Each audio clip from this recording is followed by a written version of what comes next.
Welcome to the banker lamp. Please enjoy the video. You start by acting immediately.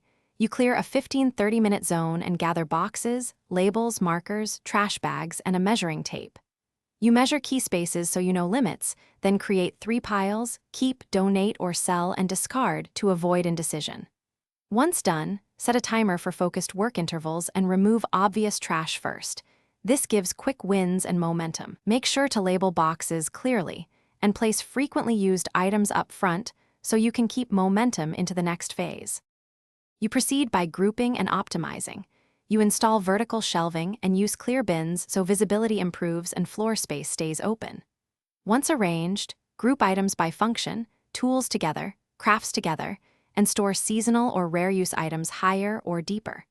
Make sure to label bins with short, consistent names and maintain a simple inventory list or photo log on your phone for quick reference. If something hasn't been used in 1 year, consider donating. This rule of thumb prevents slow reaccumulation. You finish by locking in routines. Implement a daily 5-minute tidy to prevent clutter return and commit to a 3-month reassessment to tweak zones or shelving. Once done, secure labels and ensure heavy items sit low and frequent-use items stay accessible. If you encounter space failure, prioritize storing high-value or seldom-used items off-site or in vacuum-sealed storage to regain room quickly.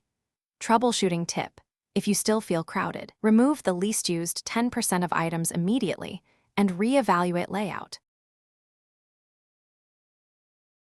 Thanks for watching. If this was helpful, leave a like and consider subscribing. See you next time.